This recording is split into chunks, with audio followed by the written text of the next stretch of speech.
What's up, G Show Land, and welcome to another episode of the G Show Podcast. I am G1, and this is the G1 and Z1 Show, Episode 2. Before we start it off, happy St. Patrick's Day out there to everybody. All my fellow, I'm not Irish, but I love to claim Irish, especially today. But growing up in New York City, listen, man, the Irish was running around with us on Puerto Rico Day, and we would run around with them on St. Patty's Day. So to all my Irish people out there in America, in the world, a happy St. Patrick's Day. I hope y'all having a splendid and safe one. While I salute you with a little something, something. Don't choke. That would be terrible. And, of course, this is the G1 and Z1 show, so joining me is none other than my Sid from another crib, Gam Gam Z1. What's up, my motherfucker? Top of the morning to you, laddies and lasses.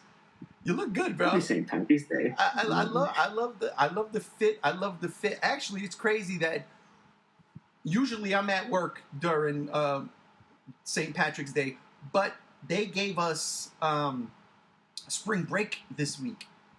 And being that for whatever reason St. Patty's Day fell on Good Friday, talk about Catholic Church overload for the Irish community. We were off, so I usually have green beads. The kids at the school, man, they go all out. We have a good time. But yeah, no, not today. I'm home. But Gotcha. But yeah. Even my household, which, you know, none of us are really Irish. There's a Southern girl living here. I'm German, technically, and my mom was Canadian. So that's fun. But we're still having the corned beef and cabbage. Okay. Gotta honor the culture. Gotta honor it. A true story. Johnsonville put out these brats, and they were, it was a green brat. It wasn't a green brat, but it was to honor St. Patrick's Day. It was like garlic and something, and I was gonna save them for today, but on Wednesday I had a little bit more than I should have, and I was like, oh right, I've got these Johnsonville brats, and I've got this Johnsonville sausage maker.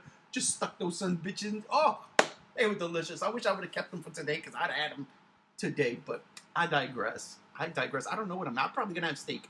But yes. Episode 2, the G1 Z1 show, and in this one, man, I'm glad we get to do this because I want to talk to you about the lake. We did a review the other day, myself, G73 Chase, and JR. By the way, Unfortunately, I had to work. Yeah, look, so we were trying to get it all together where we can all do the podcast together, and we were aiming for yesterday, Thursday, but I had doctor's appointments. Chase said he had to work on his Dead Space remake. I'm just saying, I love you, brother Chase, but you know you messed up. But I can't be that mad because, you know, he runs that Megalon page, and happy 50th anniversary to the most underrated Showa entry in the entire Godzilla series. Godzilla vs. Megalon. Happy 50th. And you know I'm not lying.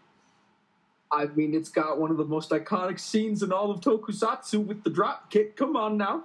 Absolutely. The total jumping on board to get in with the Ultraman boom with Jet Jaguar. You got Gigan coming back because of cool design. And then Megalon.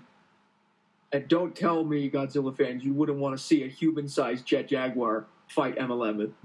Oh my god, dude, I never thought of that, but come on. Are you kidding me? Come on, Godzilla Singular Point Part 2 Season 2. What are we waiting for with that? Let's just do crazy mech fights. Oh god, I would love that, man. Talk about a total ripoff of the Terminator M11 was. Speaking of ripping off things, holy crap. The lake. We didn't get you on because you had to work. We did our review. A lot was said. I don't know if you paid attention to it, if you had an opportunity. If not, great. I'm going to be honest. I thought because of Chase needing to play his Dead Space and all that y'all haven't done it yet. Oh, no, yeah, we did it. Man, We took care of that business on Wednesday, and I got it uploaded on Wednesday. But since you haven't watched it, this is great news. What is your take on the Chinese / Thailand co-production of The Lake? Okay, so this is like Gorgo meets Jurassic Park meets The Lost World, even.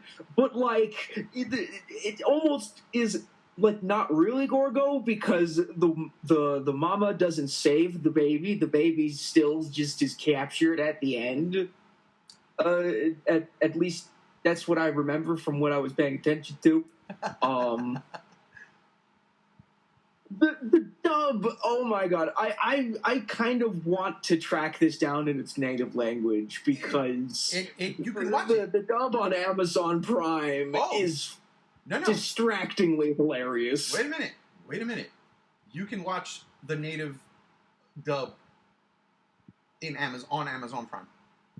Because I did. I at least maybe on computer or something. I did it on my console and it wouldn't give me the option past English. Wait, what did you watch it on? Oh, Amazon Prime. No, what console? On my Xbox. So did I. That's what I'm saying. And I had the option. You go down to the language. We actually talked about this on the podcast too. You go down to the language button and it just says English. You click on that and then the other. And it's weird because you said.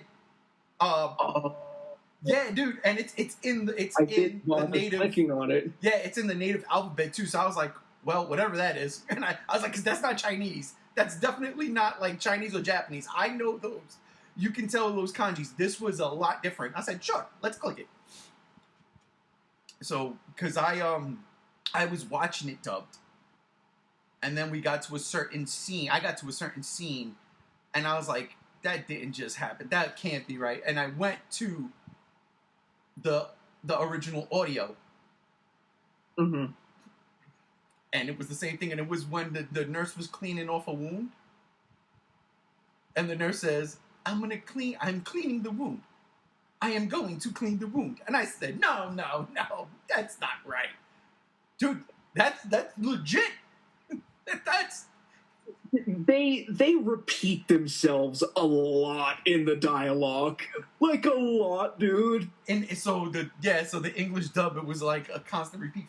I stayed away. I left and I said I'm just gonna watch it subtitled from here on out.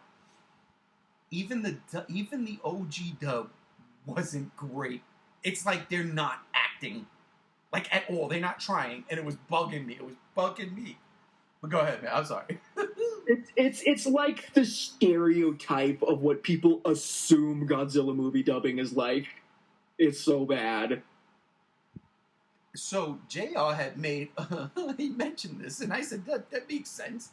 He said it seemed like they AI generated the dubbing for this movie. You know, that makes sense. That makes hella sense. And I was like, oh my god. Because it was really bad. You said it in episode 1. You said you liked the redneck version of the Hesai Gamera trilogy. Did you not? No. See, that's the thing. They only made a redneck version of Gamera 2. They never made a redneck version of Gamera 1 or Gamera 3. Okay, but you said you enjoyed it. Yeah, because it was funny. The best Gamera movie ever, and you like that crazy dub. I just don't get it. But that's what I felt was going on with this dub. It was just bad. Like, terrible. And I'm like, why are they acting like what the hell? The very first 5 minutes, the very first part of that movie where you see that thing in all its glory, right off the bat, I was like, yeah, this is good. And I was with the dubbing, but it wasn't until, like, it started to get bad. But as soon as the nurse said that, I'm cleaning the wound. I am going to clean the wound. And I was like, wait, no. I switched off and I went to the original dialogue. And again, it was just like, because I thought, like, all right, they're going to crap all over this movie. Like, whoever, they're in their house recording these lines, and there's no voice director there to give them any cues. Yeah, no, and not at all. It was bad, man. I was just like, oh, I'm done. I was like, I am totally out. My sides were in orbit sometimes with some of these actors, like when it came to screaming scenes and running away scenes and like that. It's such hammy voice acting. So, because you continued and went the gamut, was that part the worst of it, or is there worse? Anything that stood out?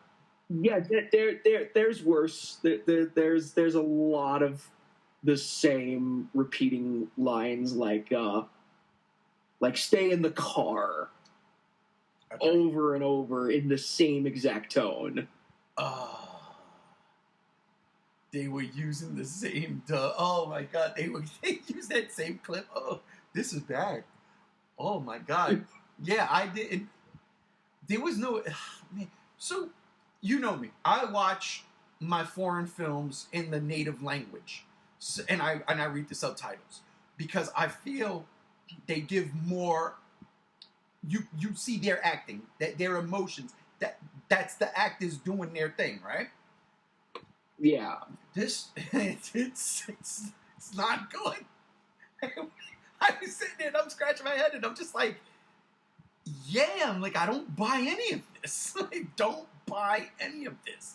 It was, yeah.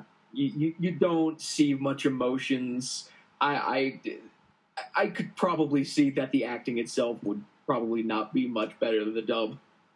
Yeah, it really wasn't, and it's unfortunate. But go ahead. I want to hear more. Like, what did you think overall of this movie outside like the dubbing? Okay, so the story, like I said, is very basic. It's a creature feature, and it's one of those creature features where people get eaten rather than just building destruction and collateral damage. And if you're into that kind of movie, then and I'm into that kind of movie, so it was thoroughly entertaining, and that's mostly because of the creature design and what I'm assuming is lots of heavy prop use. Like for the smaller creature, it's a guy in a rubber suit, obviously. Yeah. And I'm very much assuming there has to be, at least from like the torso up to the head, like giant prop of the big one. That's exactly what it is. And with wide shots, they obviously use CGI. Yes. And the CGI is not terrible. I don't hate it. Right? On point. And I love this creature design. It almost reminds me of like if Anguirus / Baragon had sex with the creature from the Black Lagoon because it can go on all fours and upright just like those two kaiju, but it looks like the creature from the Black Lagoon with like oversized teeth and shit, and it's really cool looking. That's messed up, man. Why you put that visual in my head? Because now I can't unsee it. It's like, what? That's so messed up, but I totally see that, though. I see it. That's yeah. Anguirus, Baragon, and the creature. Ugh. Breaks my heart. No, man, listen. I totally agree. That creature's design was gorgeous. Absolute gorgeous. And you're right. They did use the practical effect. That's what hooked me. Did you ever see the trailer? I did not see the trailer. So in the trailer, when I was going in completely blind into this movie. Just when I like saw JR. the thumbnail on Amazon Prime, I thought this was going to be like an Asylum Productions level movie, where if you've ever seen an Asylum movie, you know how bad their CGI is. Well, yeah, and that was the thing.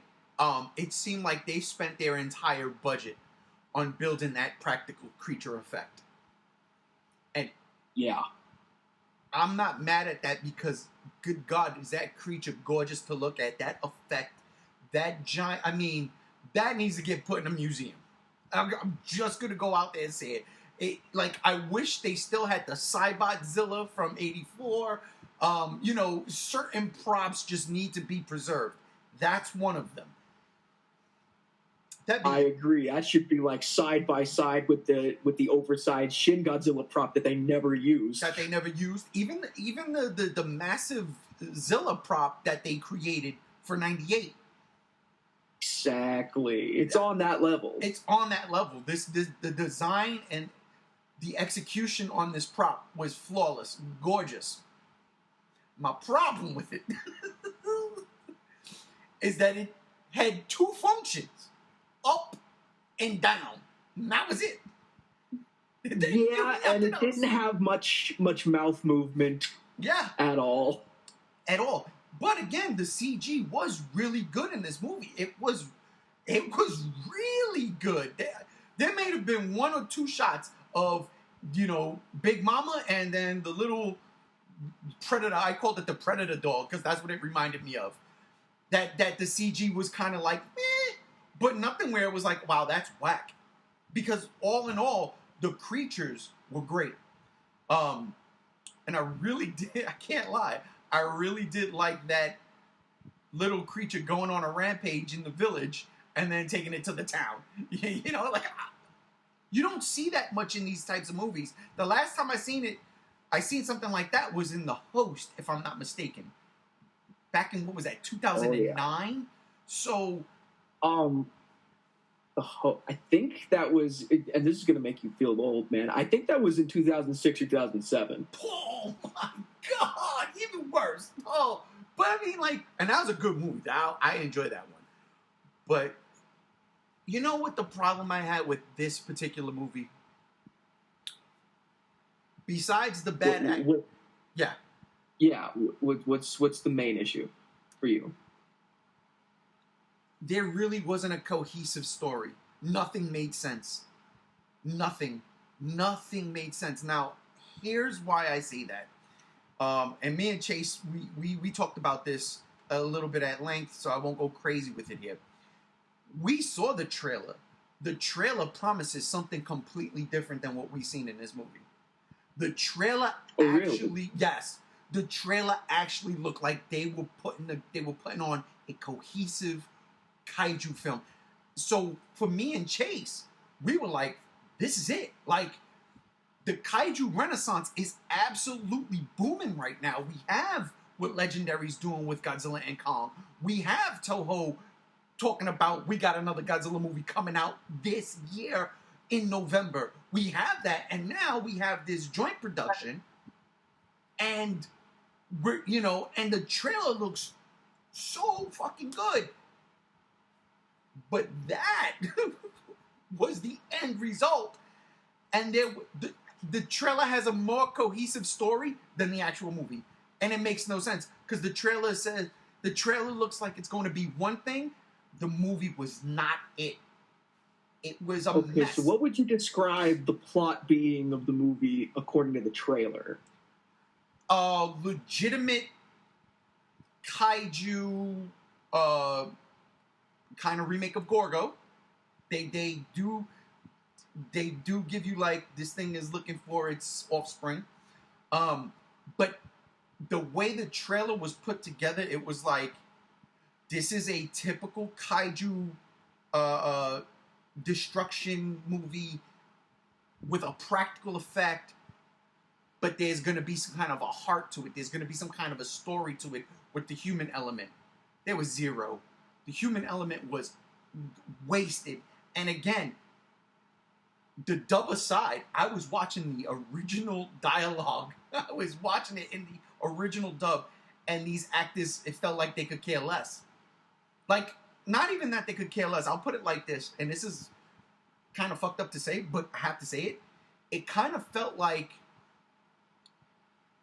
they didn't know how to act. There's a scene at the end of the movie where the monster is there in the middle of the street and people are just walking. They're just walking. They're not running from it. They're just walking. And I'm sitting there, I'm like, what is going on?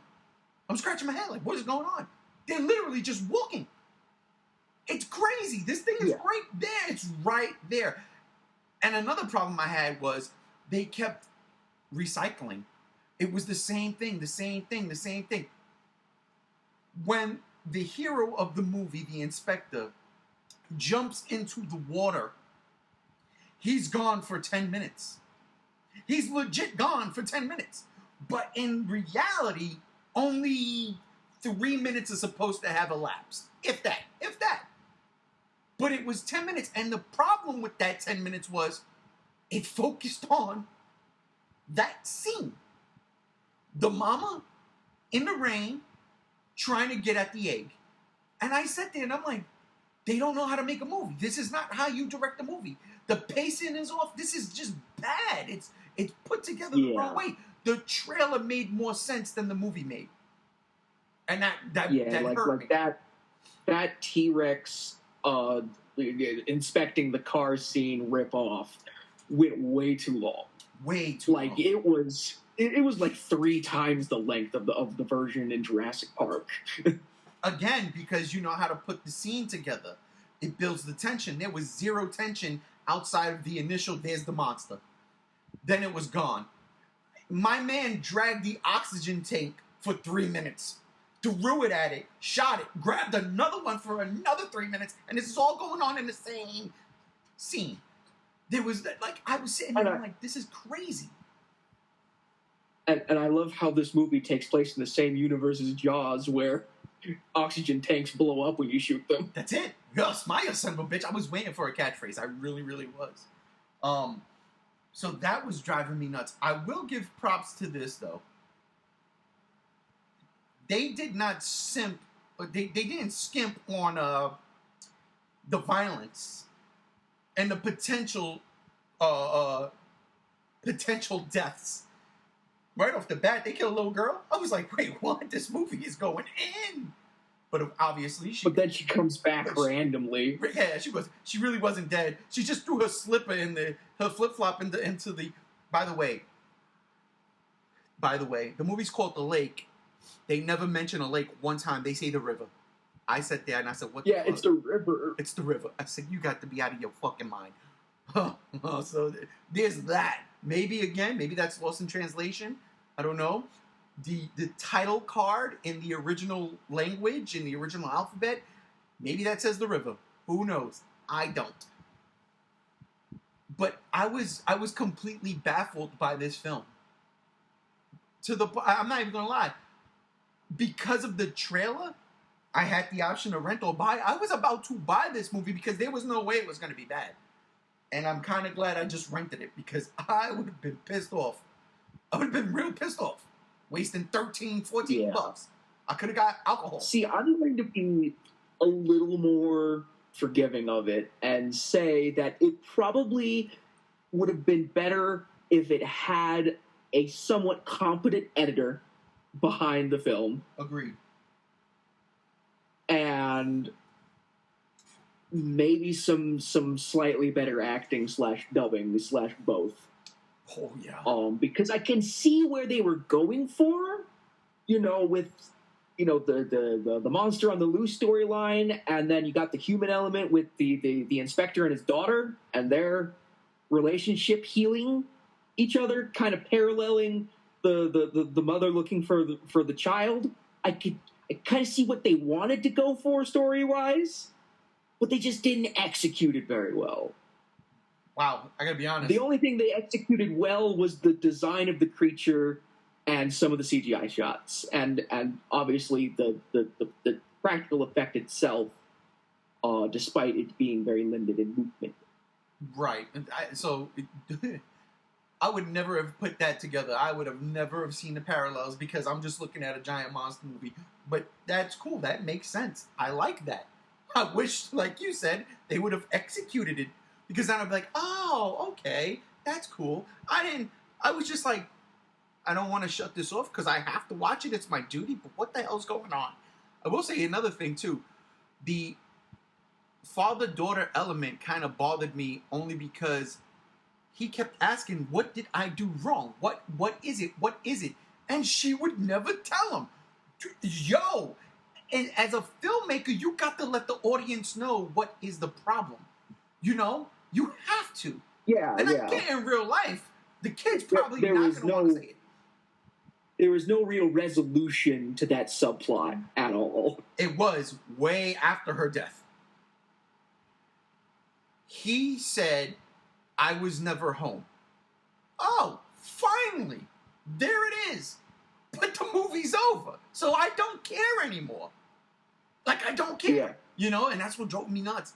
I will say, to that effect, too, her death was pretty cool. I can't lie. It was a little gruesome because it looked like, at least when I watched it, it looked like she not exploded in the sense of gore, but once that oxygen tank went off, it looked like there was a lot of, like she gushed blood out of her mouth.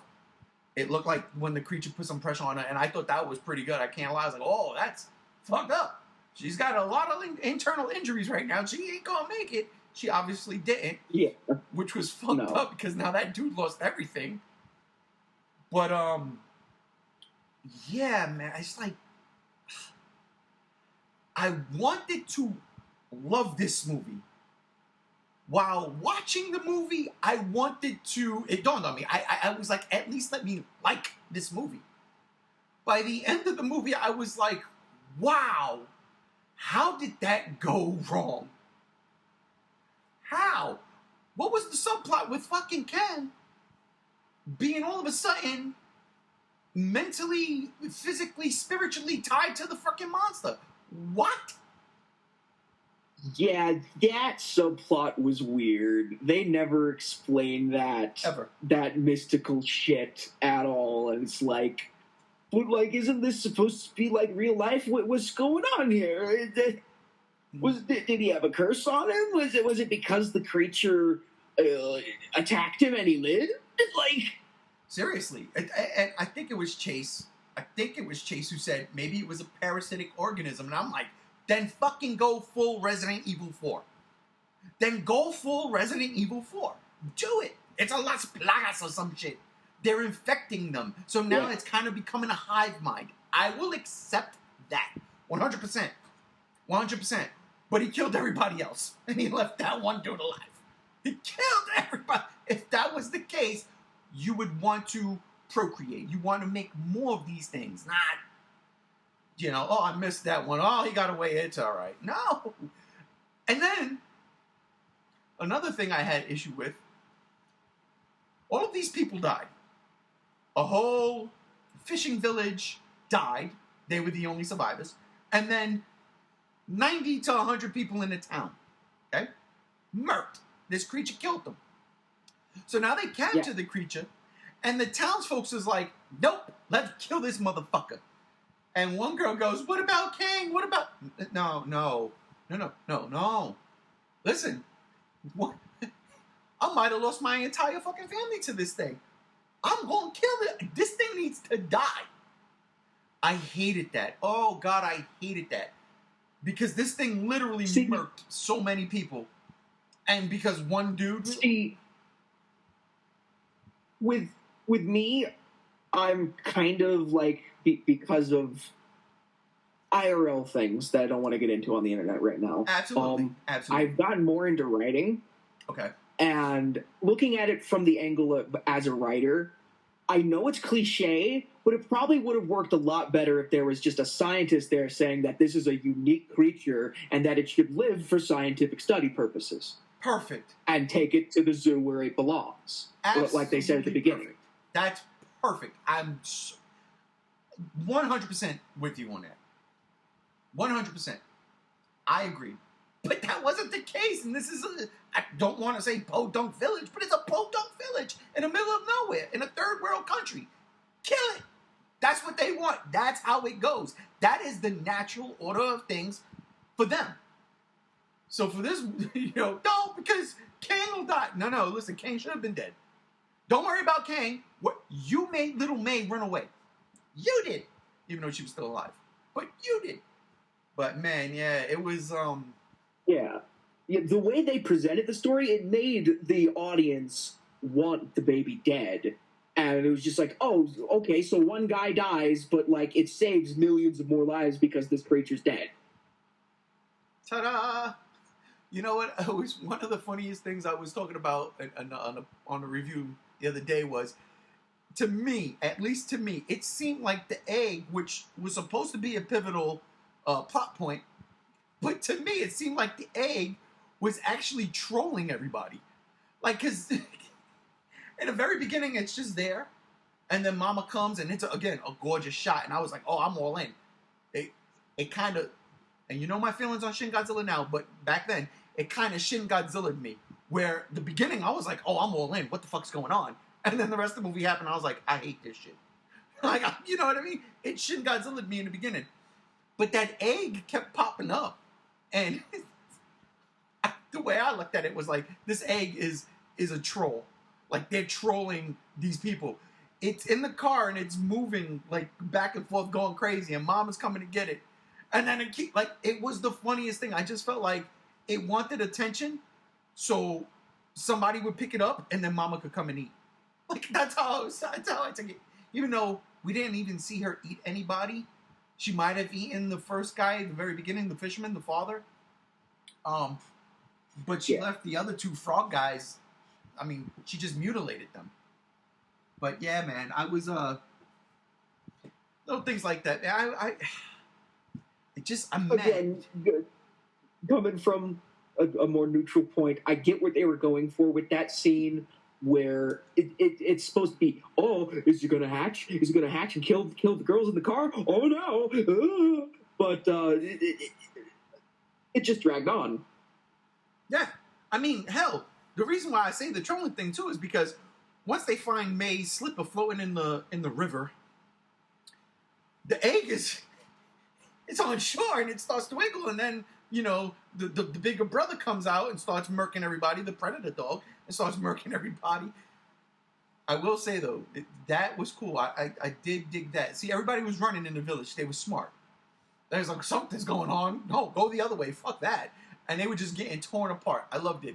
But again, then at the end of the movie, why was there traffic, first of all? Why was there... Everybody was getting on the buses. The whole town was here. But then there's traffic. I'm sitting there, I'm like, you've got to be kidding. You've got to be kidding. Yeah, that's ridiculous. If it's supposed to be a coordinated evacuation, there shouldn't be traffic. But there it was. We need a MacGuffin. Traffic. Perfect. I was like, what? It's okay. And again, the people are just like walking around like zombies. They're shuffling around. And that thing is right there on the street. It's like right on the corner. That's a 40-foot monster, people. Run! What are we doing? Ugh. There were things, again, just watching the trailer, that trailer tells a completely different story from the movie we got. And that trailer was what I thought we were going to get. I was like, this is going to be sick. And the only thing that came out of that movie that I was like, thumbs up for, was the actual creature designs. They were gorgeous. And the practical effects, absolutely standout stuff, man. Massive props to the design team on that. But outside of that, no. Yeah, I agree.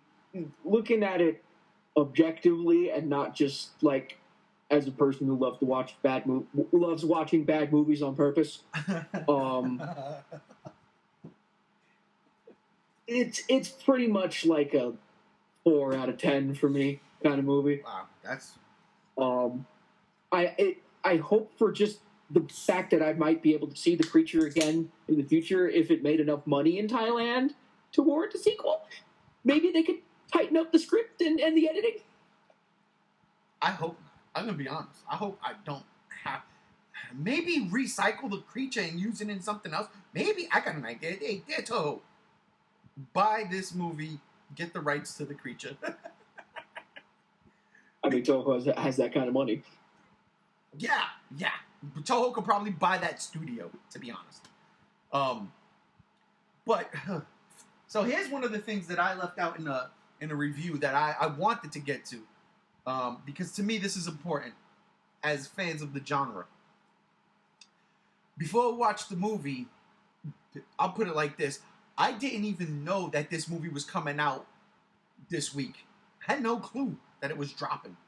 So I was like, oh shit. So I'm starting looking up. I'm on Fandango looking up where is it? Nowhere. I'm like, what the hell? So then the reviews are coming in, and I see that it's digital, and I'm like, oh shit. So you know me, I don't do none of the fucking work. Hey, Chase, tell me if this is real or not. And we're doing this as we did the 65 review, and we previewed the lake. So yeah, sure as shit. He was like, apparently this was on Monday. He was like, apparently this movie is dropping tomorrow, which was the 14th.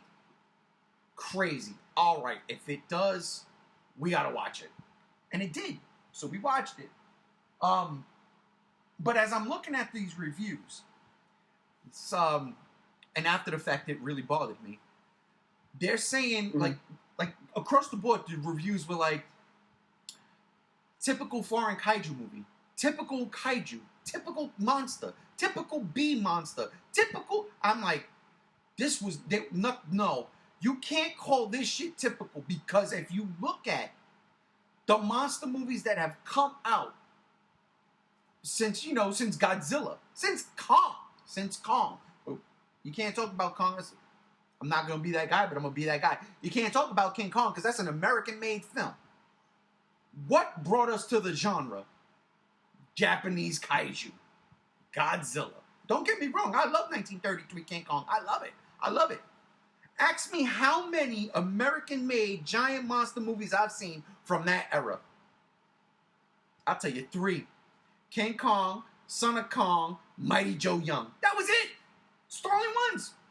I ain't never watched The Lost World. You never watched them. You never watched Tarantula. You never watched. I bring it back. Them came out the same year as Godzilla, 1954. I love them. Them is a great movie. But no, I've never watched the Giant Tarantula. I've seen the Giant Behemoth once. I've never ever. I swear on everything. I've seen YouTube clips. I have never seen the Beast from 20,000 Fathoms. I never watched it. Wow. Yeah, because my love was Godzilla. My love was Japanese giant monsters. You know why? Because they were men in suits. It looked more real. It wasn't stop motion. When a prop blew up, a fucking prop blew up. That was all I needed in life, especially at a young age. I mean, for the explosion's sake, I do agree with you.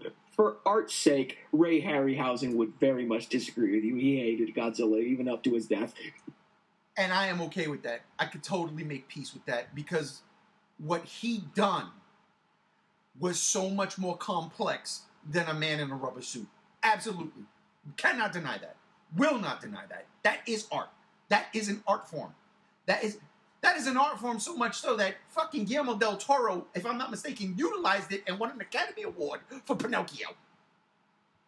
Yes, he did. So I agree with that. I will not disagree with that. His hate for Godzilla, on the other hand, my man, stop. Godzilla is better than most of the movies you made. Stop. But I digress. I'm talking about 54. When I seen these reviews talking about typical monster fare, I totally disagree.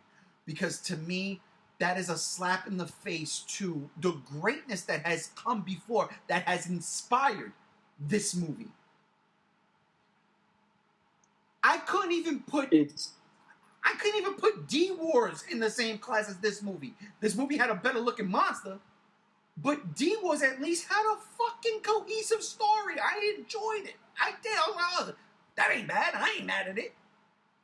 I was mad at this movie. Nah, I do enjoy popping in that movie every now and then. And I will say, from a storytelling and even acting point of view, I would even put the 2001 Young Gary above this. Okay, that was another thing I forgot to mention in that last podcast.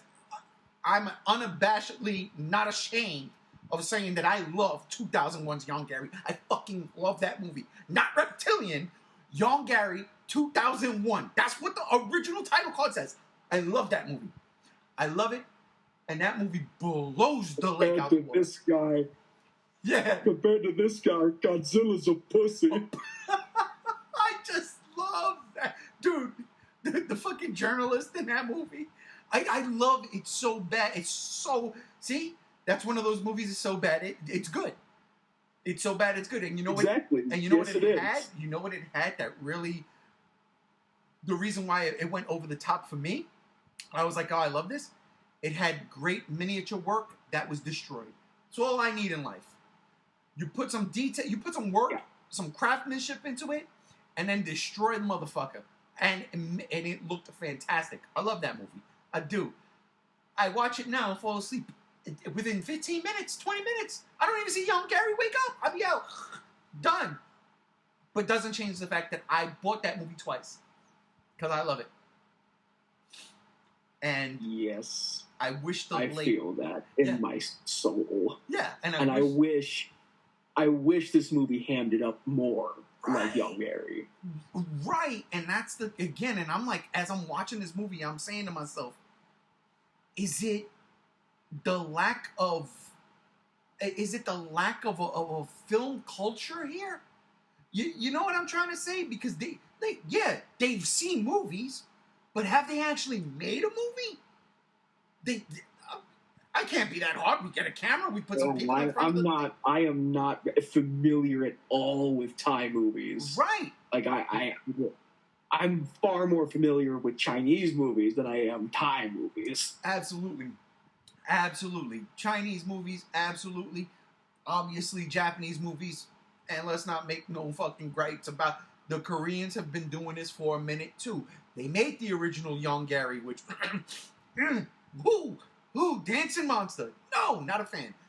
But they also made Pulgasari. I like Pulgasari. I really did. I own it. Oh, that's North Korea, and that's North Korea. That movie in and of itself, the how that movie was made, it was just as fascinating a story as the movie itself. Tell me about it. So it's like, don't call this typical kaiju fare. It's not. It's far from it. This is a mess. This is a mess. No, it's I'd more equate it to a more messy version of The Host, or a more messy version of like a Lake Placid movie, but instead of an alligator, it's a unique looking monster. The Relic. First thing that came to mind. The Relic. But again, we can't talk about that because those are American films. No, come on. Don't do that. That's why I said The Host. The Host is a Korean movie. Yeah, absolutely is, and a great one at that. But yeah, I was disappointed. I was like, this... I seen those, and I didn't read the reviews. I seen a lot of the headlines, and I skimmed through just to pull the parts I needed. Like, for instance, is this really a digital thing coming out tomorrow? That when we did the first podcast, and it was. But after that, man, I was disappointed with journalism there, because I'm like, you're making the kaiju genre look bad by saying this is a typical kaiju movie, because typical kaiju fans, that's all of us. We're gonna go want to watch this movie, and there's nobody. Exactly. Nobody's gonna tell us better. Nobody's gonna say no, stop. This ain't good. And that's why I would say their wording was just wrong. Instead of saying this is a typical monster movie, a typical kaiju movie, they should have just said this is a typical creature feature, because creature features are mostly about creatures / animals that eat people rather than cause destruction. And it could have ran the entire spectrum. It could have been anything from the most low budget films, Asylums, to a somewhat decent budget to create that type of giant monster prop and good CG in an absolutely trash movie. I can't believe I'm still baffled. Kills me. I wanted this movie to be right. I'd have bought it. Fuck it, I'd have bought it for everybody, even if you liked it or not. Yeah, you buy the movie. And this is getting a physical media release in June, if I'm not mistaken. Gotta stay away from it. Oh, wow. Listen, all right, I'll put it, you know my favorites. I'd rather buy that picture that Chase posted not too long ago. Raiga versus Rego versus Oga. That's where I was going. I hate those movies. Those movies make more sense. I said, like, oh my god, I hate those movies. But I understand that those movies are not something for me. I want a serious monster movie, and those movies are very tongue in cheek. And I get it. It's not my type of movie, but the monsters look dope. And for the most part, the special effects were cool. Not the first one.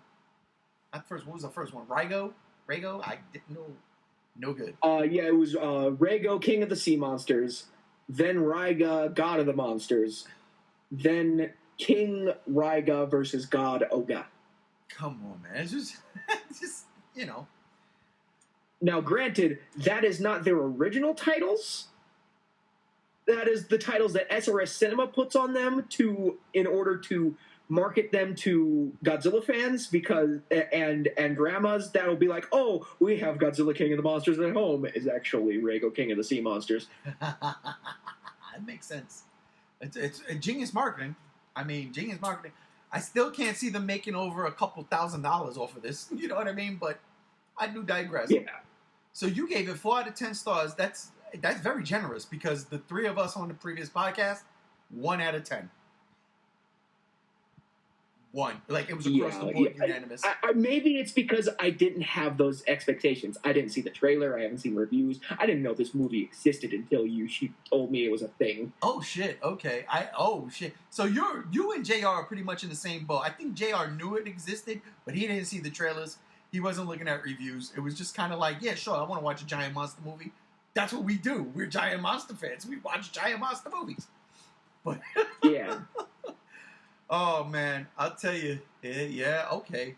So, no, I respect that. I respect the 4 in that regard. I do. Just, man, watch the trailer and tell me if that's not a different movie altogether. That's all I'm asking. Yeah, I'll have to watch the trailer after we're done with the podcast here, because I need to see what the difference is now. You made me curious. It's the trailer suspenseful. The movie's not. You know, that was it. That was it. But yeah, man, I want to jump off of this and talk a quick bit about something that actually came out today. I talk about Shazam, Fury of the Gods, but I'm going to go back and talk about this whole thing in general. I do, because we've had conversations before about superhero movies, DC movies in general. We have a love for it. Oh, yeah. I mean, hashtag restore the Snyderverse, even though it's never going to happen, and they fired Henry Cavill as Superman, and I'm fucking mad, but, you know. And I agree. I'm with you 100% with that. Here's my problem with this. I'm going to call this the trilogy, because, honestly, Shazam, Black Adam, and Shazam, Fury of the Gods, there's one common denominator, besides the DC thing, one common denominator in all 3 movies. They got to say Shazam to get the power. So Shazam is a trilogy. I don't care what Dwayne "The Rock" Johnson said, as much as I love him. I don't care what he says that I don't respect Shazam. Shut the fuck up, Rock. If it wasn't for Shazam, you wouldn't be making this movie. Stop. Okay? Mm-hmm. So I watched Shazam 1 yesterday, because we were going to see Fury of the Gods today. I watched it with the family, enjoyed it again. It's a fun film. It's goofy fun. Like, they get it, right? They get it. They give us So it's a lot like the first movie? Well, I'm talking about the first movie. How when they made that movie, they just got it. It's not on the level, but it has that Spider-Man feel. You know what I mean? The Homecoming. I know exactly. Far From Home, No Way Home. It has that feel like, let's just have fun making the movie. Even though No Way Home is far from fun. That movie hits me in the heart every time I watch it. I've seen it like 18 times already. That movie, dagger. I love it. But the first Shazam movie, yeah, it was fun. It was lighthearted. You know, it was lighthearted, yet they had some things in there that you just sit there and you go, yo, that's pretty strong for a movie like this. You've seen it, right? The first Shazam? Oh, yeah, I've seen the first one. Okay. So, like, for instance, you know, the idea of the mom just leaving her son, not losing the kid and not finding him, not trying. She just said, "No, fuck it, I can't do it." That's a strong theme for a movie like that. That is a strong theme, and it even is resonant with someone like me who was adopted as a kid. My birth mother gave me up. Oh shit! And damn, dude, I didn't know that. Why you hit Gam Gams? Fuck. Yeah. I love you. You know and that, right? Yeah, when I was finally 18, I finally got a chance to meet my birth mother, and just like when Billy met his birth mother, it wasn't a great interaction.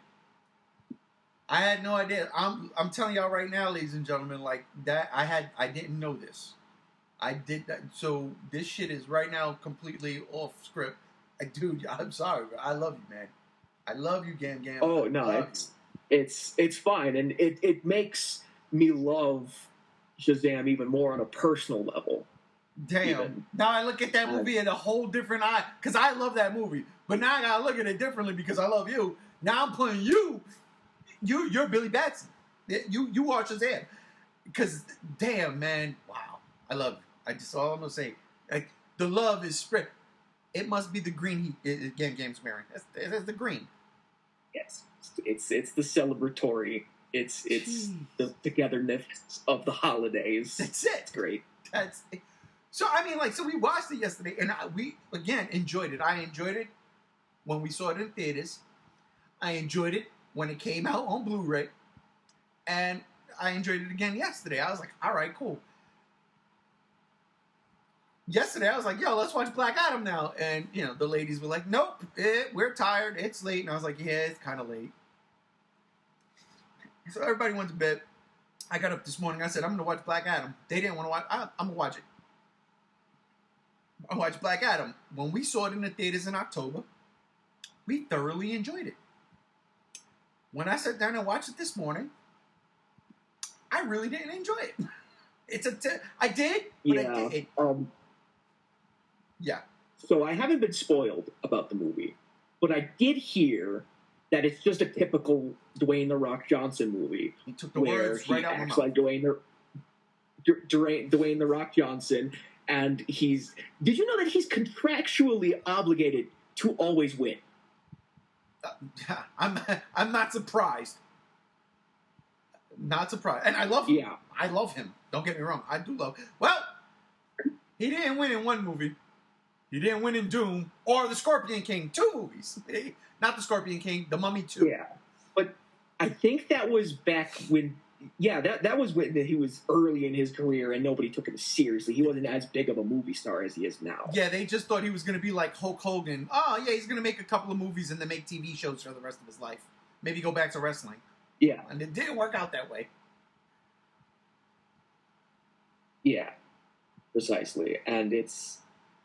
I mean, from what I know, it'd probably be pretty boring for me as well, because I've seen plenty of Dwayne "The Rock" Johnson movies, and my favorite one is a giant monster movie in the form of Rampage. So, baby. Yeah. And I'm not even there for him. I'm there for the monsters. See, not a typical monster movie. Stop. Rampage is fun. Shit, I might watch that tonight. No, but you're right. It's absolutely, and that's exactly what I was going to say. Watching Black Adam again this morning, I was like, yo, this is a typical Rock movie. Like, it's The Rock. Like, I'm not spoiling anything. He is ancient. He is from another time. He is from thousands of years ago. He spoke his native language. He's in the real world all of 2 minutes and can absolutely speak the language with no problem. And the craziest part is, he don't have an accent. Everybody else does. He's the only one. He talk like The Rock. I said, wait a minute. You were just speaking in a native tongue in the previous scenes. Now you just like, I am, whatever, Teth Adam. I'm Teth Adam. I don't surrender. I kill. I love you, Rock. I do. I love you. You look good as Black Adam. You really do. There's a lot of flashy shit to hypnotize people into liking this movie, but at the same time, it's the same fucking movie, man. Same movie. Yeah. Like, I feel like The Rock and his legal team should have had less impact on the script if I were to like go from what I've heard about it being a typical rock movie, and be closer to the comics and just use The Rock because he looks like Black Adam from the comics. Yes. Yes, absolutely. Um, it's not a bad movie. It's not. It's not. It really ain't. I just, while watching it this morning, realized I don't really like it as much as I thought I did. When I watched it the first time, we were in the theaters. The theater we saw it in, first off, was a really rundown. And this is not a slight. It was a rundown theater. It was 9 o'clock in the morning. Ain't no theaters open at 9 o'clock in the morning. It was 9 o'clock in the morning. They were showing this movie at 9:05. I said, "What the fuck? We gotta go. We've never been there." It was so run down. It reminded me of the early '80s when I used to go to the movies in the early '80s, and I love that. And there was charm to it. The marquee, like where the theaters were, didn't have the name of the theaters. It wasn't digital. It literally was like you had to go up there and put the letters up in there to tell you what theater, to tell you what movie's showing. This didn't even do that. They just put the theater number. So if your ticket said theater 4, you had to look for number 4. I loved it. It was so charming. And the best part of it all, the cherry Coke was abso-fucking-lutely cherry Coke. If you don't understand what that means in the movie theater, you don't get it. It was delicious. Oh, I get it, man. You get it. I get it. You get what I'm saying. So, while watching it this morning at home, I realized it was more the theater experience that had me open when I watched. Oh, and by the way, it was just me, my wife, and my daughter. Nobody else was there. 9 o'clock, 9:05, the movie started, and nobody was there.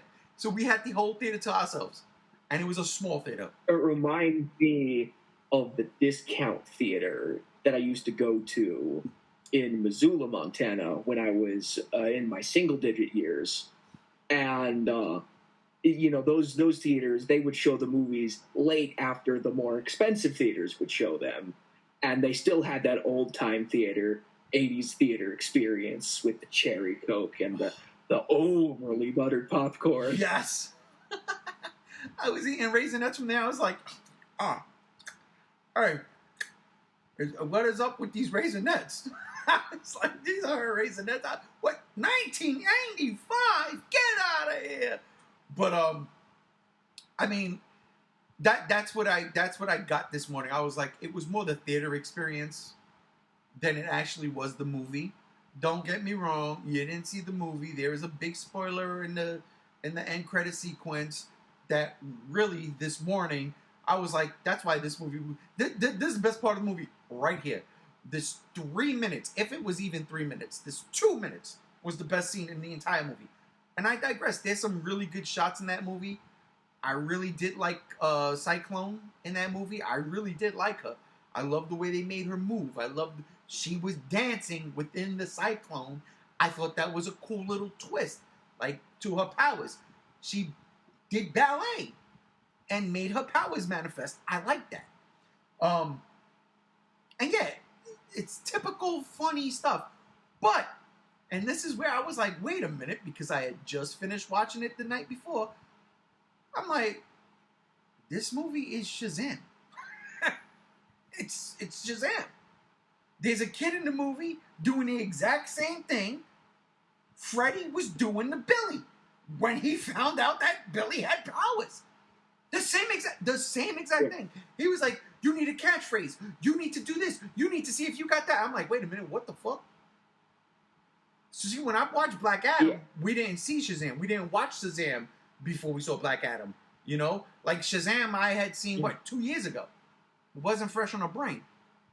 Shazam was fresh in the brain. I was like, it's the same fucking movie.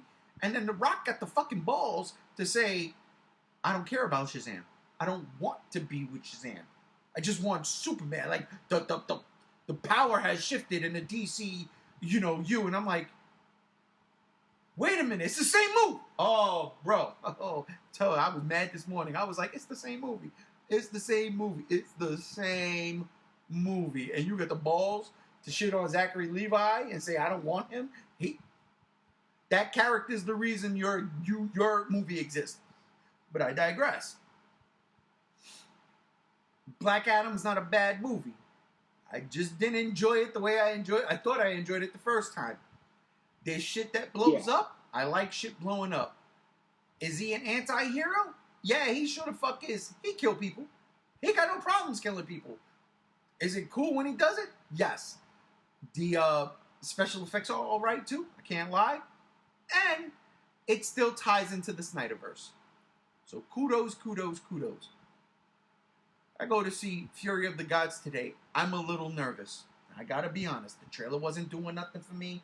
I was like, all right, cool, Shazam 2. They can't capture the same magic. No. Now, I don't think they captured the same magic, but holy shit, I did not hate this movie. I was like, yo, this was great. Like, I have fun. Shazam. So instead of capturing the same magic, it had its own magic, like a proper sequel should be. Like a proper sequel should. Absolutely. The theme of family was so strong, I thought I was watching a Fast and Furious movie. I said, I'm with it. I'm with it. And I'll tell you, like, across the board, everybody gave it their all. Nobody hammed it up. You got Helen Mirren in this movie. Helen fucking Mirren in this movie. She wasn't hamming it up. Yo, I was like, yeah, I'm scared of this woman. I'm scared of her. I'm scared of her. Lucy Liu doesn't age. I don't know what the fuck is going on there. I told my wife, I tapped her on the shoulder.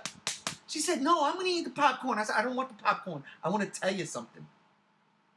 Lucy Liu is aging gracefully. She goes, oh, God, she is. Yes, she is. Now give me the popcorn. But it was, I mean, like, honestly, I didn't hate it at all. And I thought I wasn't going to like it as much as the first Shazam, but I really did. And you know, they raised the stakes, but it's typical superhero fanfare. So, yeah, you know, you get your thumbs up. But to get there, I was sitting there like, wow, this was fucking great. This was great. I will say one thing about this trilogy, and again, I use that word, trilogy. What this trilogy does that the rest of the Snyderverse, and I want to know maybe if James Gunn is going to go forward and do this, with the exception of Suicide Squad, or the Suicide Squad, James Gunn's Suicide Squad, which I cannot count, even though it fits in this universe. These three movies have no problem killing people and showing you that they're killing people. Shazam be killing people.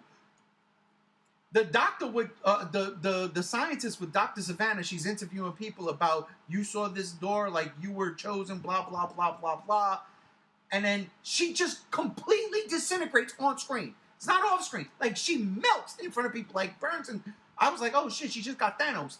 But you see his skull and everything just falls apart. People died. The Seven Sins were killing people. They threw the dude out the window in that first Shazam. Like, they killed him. This ain't... There was scenes of absolute violence in these family-friendly movies. Billy Batson, Shazam, that was supposed to be an answer to Superman, a very light-hearted universe. You know what I mean? Like, you can beat somebody with a flower. These movies aren't like that. They kill people. And it's still lighthearted, but they kill people in ways that the rest of the Snyderverse, they don't show it. Perfect example. Justice League. Either cut. Snyder cut, Joss Whedon's cut. Don't matter. But Justice League. When those parademons start invading Russia or wherever they're, I think it's Russia, Chernobyl, whatever. Half that town gets wiped out. You never see it. You don't see these people die. The Shazam trilogy, you see people die. You see people actually get killed. Well, in the Snyder cut, if from what I remember, because I've only watched the Snyder cut, I've never watched the Josh Whedon cut. Oh, okay. No, that's fine. That's fine. You don't even need to. Everything that's in the Whedon cut is in the Snyder cut. Snyder cut just cut out a lot of the fat and the bad jokes. Yeah. So from what I saw in the Snyder cut, we do kind of see them die, but in reverse, because when Flash gets up to Superman, you see all their skin and stuff go back on them. Wait, what are you talking about? Which part is that? Is that when Flash is running so fast, he turns back time to make it so that the Justice League wins over Darkseid? Oh, right. Okay. Yeah, gotcha. But even still, that's like one scene. I'm talking about in these movies, people just be dying. They just die. Oh yeah, I don't. They do, and it's kind of weird, but like, it is James Gunn, so. No, I'm not even talking. This is not James Gunn. I'm talking. Wait, who directed these movies? Oh God, I to be honest, I can't even tell you. But I know the guy that directed Shazam and Shazam Fury of the Gods, same guy. And the guy who directed Black Adam is The Rock's guy. He directed, I think, San Andreas, and I'm pretty sure he directed Rampage. So out of those three movies, there's only one that I really, really love, and that's Rampage, for obvious reasons. And it's probably also directed the two Jumanji movies. I don't know. Those Jumanji movies are great. I can't lie. I enjoy the shit out of those. But I was like, there can never be another Jumanji movie better than the first. Oh my God, I love this movie. But I digress. But no, what I'm talking about is like people getting killed. Like the people be dying. In Shazam, right? Yeah. Oh my God. When did he start killing? Well, yeah. Oh yeah. The Seven Sins were killing people in the boardroom. The end, like people were getting murked. They were getting murked. Black Adam, trust me when I tell you this, people be getting killed. They're bad guys, but they're dying. It don't matter. He is blowing people up. He is melting people's faces. He is ripping arms off. They show this in the movie. He's killing people. He's putting grenades in mouths. They show this. It's in the movie. He's killing people. Shazam Fury of the Gods? I was like, oh my God. The intro of the movie, I was like, yo, they just killed everybody. And they show it. They kill people. They're killing innocent people. And these are supposed to be family-friendly movies. They kill more people in this trilogy than the entire DC, the entire Snyderverse, DC Snyderverse. Straight up.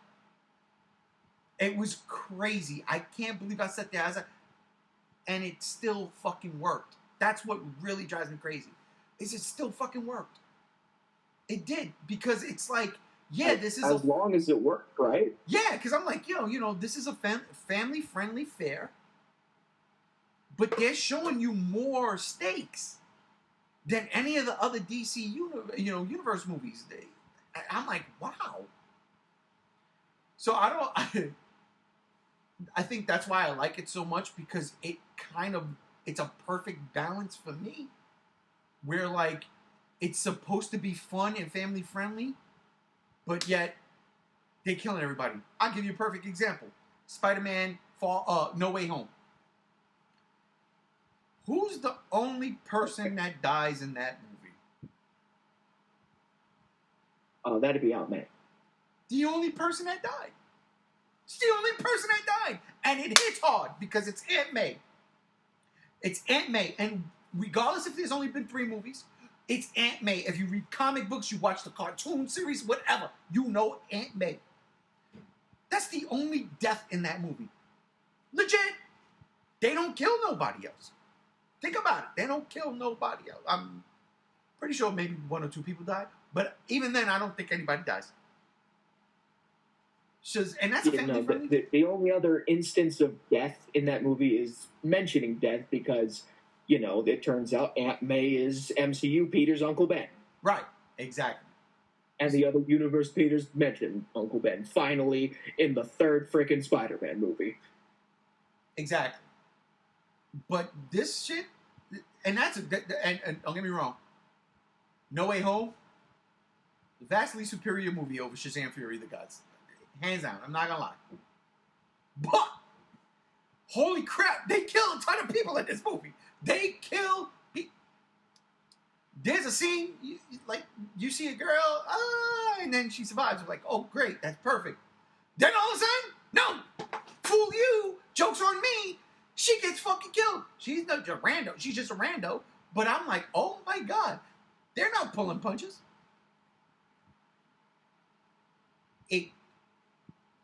It's an interesting, what's the word?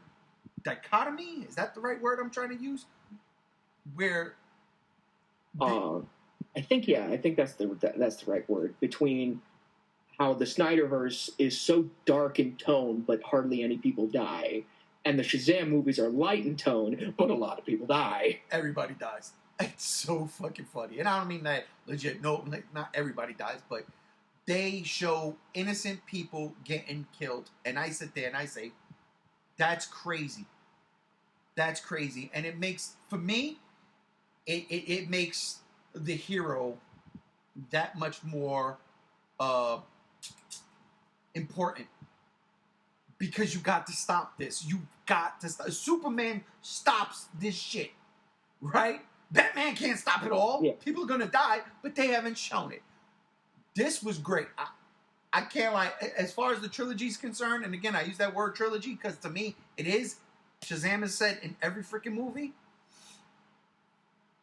I love it, man. I do. I really do. And it drives me crazy that we're living in a time where they're going to go away from this.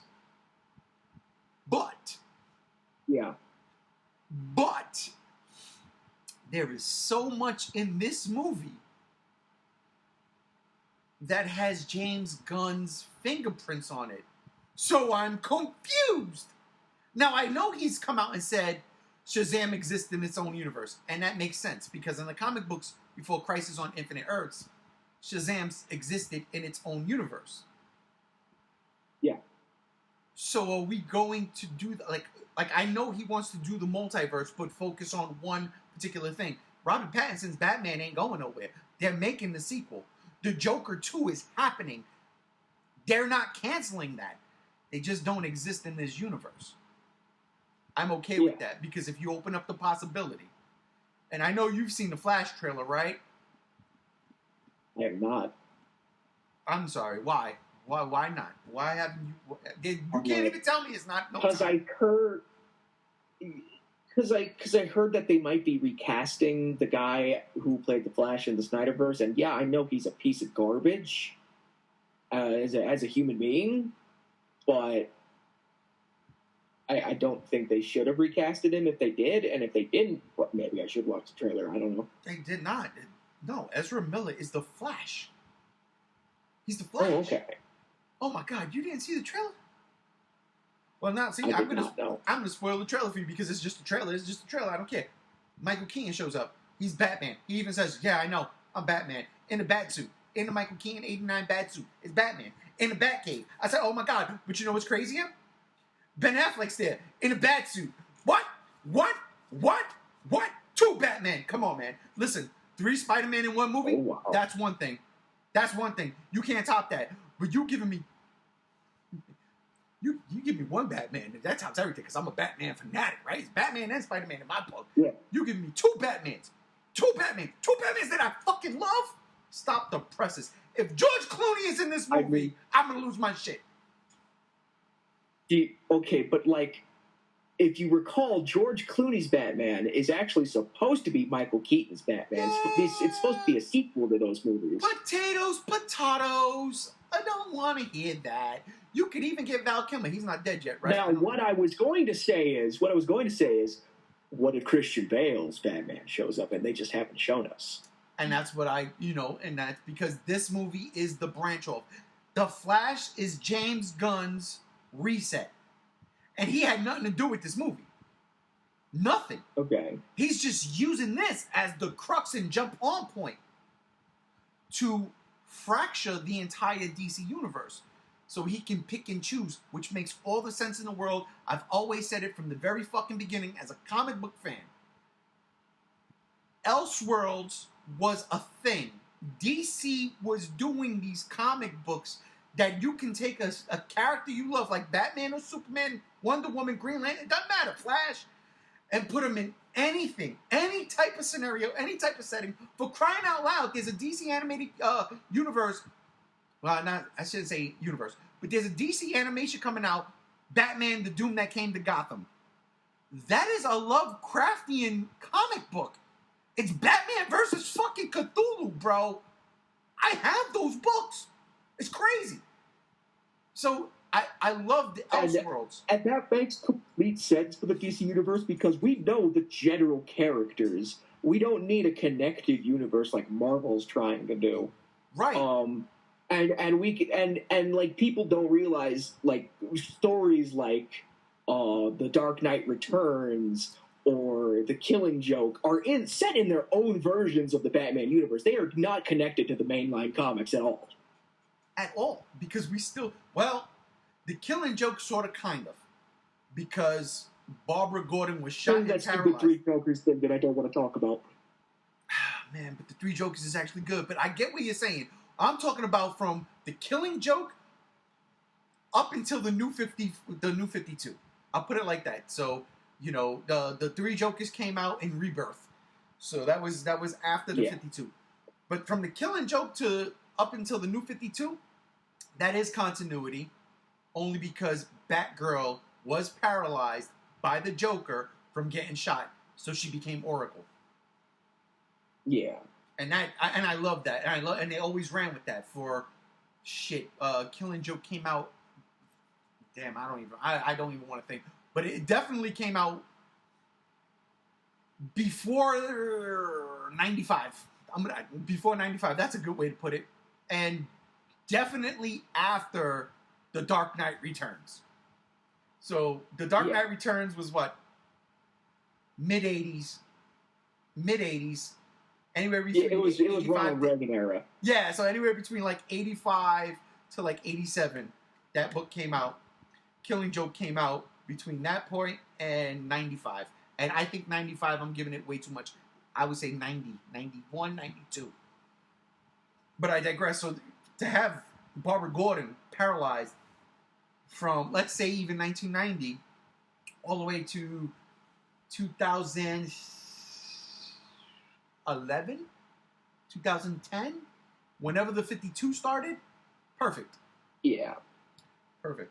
But like at the time, I was that's what I was getting at. Like at the time when The Killing Joke was written and published, it was meant to not tie into the main canon, but everybody loved the story so much that they tied it into the main canon. Okay, massive props, respect. That I 100% agree with you. Yep, my bad for going on a tangent. That makes sense. But not The Killing Joke. Because like at the end, it was implied that Batman killed the Joker. Yeah. Still one of the, listen, I'm going to tell you how crazy I am. I know from memory and the heart, because I love that book, I know the joke the Joker told at the end of that book. Do you recall that?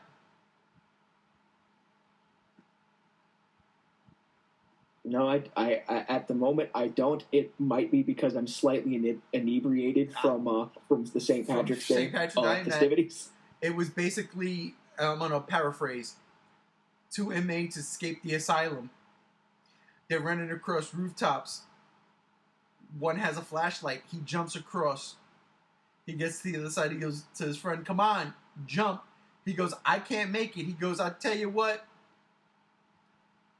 Oh, something to the effect is, I will use the flashlight as a bridge and you can walk across." And the guy was like, "Are you crazy? You'll shut it off halfway," because he was fucking crazy. It was stupid.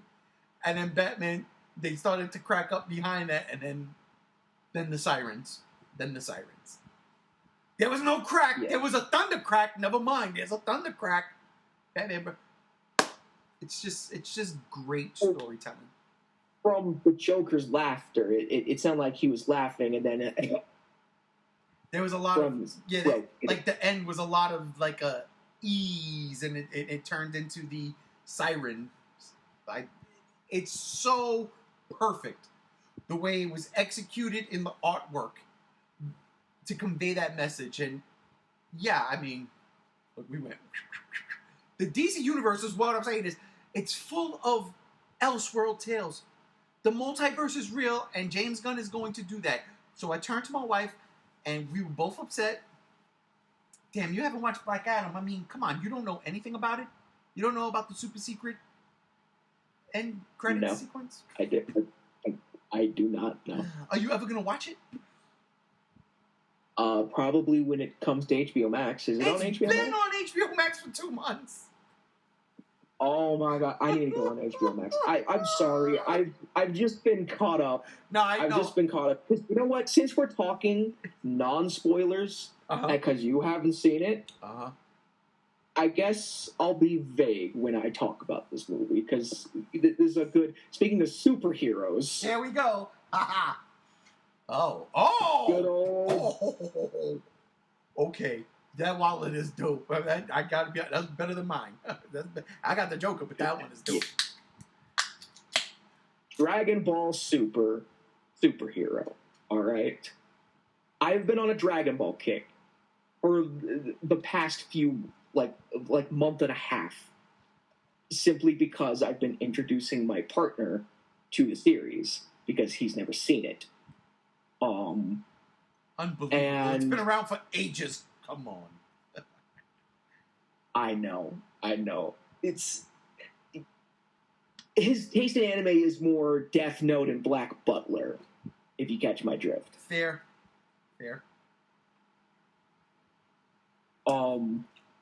So we've been watching Dragon Ball, and I hate myself for not watching this in theaters. I did purchase it digitally on YouTube in order to watch it. And again, I regret not watching this in theaters because this is a big movie made for theaters. All right. Man. So let me get started with any expectations you might have going into the movie. From those who've only watched Super or maybe read the Super manga, you all know that after the Dragon Ball Renaissance with Dragon Ball Z Battle of Gods and Resurrection F and the show Super itself, that it kind of devolved into the Goku and Vegeta show. Come on, man. It's so true. And you barely got any like good highlighted action and good character moments with any of the other characters, especially the ones that were really relevant in some of the more iconic Dragon Ball Z sagas, that being Gohan and Piccolo. Yeah, you're right. And if you are a Gohan and Piccolo fan, you are going to love this movie. You're absolutely right. Because Goku and Vegeta are barely in this movie. What? They are only in a little smidget section of the middle of the movie to show, like, oh, what are they doing right now? Because they're not around. They're probably training.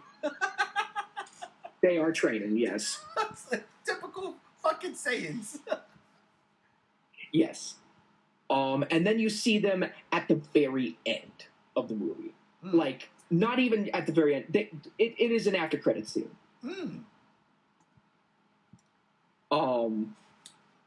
Oh man, I got so many questions. I got so many questions. It is okay. No, but I'm not going to ask any of them. No, I can't because I didn't see it. I want to watch it. All right, so trying to be as vague as possible. Okay. For the rest of the movie, it is Gohan and Piccolo, especially Piccolo, and I love it. Piccolo gets such love and care put into his character, and it's so great. Now, what you may not know is this movie actually takes place precisely 1 year before the end of Dragon Ball Z, where it's the time skip where Goku finally meets Oob at the World Tournament. What? Majin Buu's reincarnation. Whoa. It is nearly 1 year before those episodes. Time out. So you're telling me that this is actually a Dragon Ball Z movie? Well, again, Dragon Ball Super itself was always touted as being in between the defeat of Majin Buu and the end of Dragon Ball Z, where Goku meets Oob. No, that doesn't make sense. Because then that means no, it can't be though.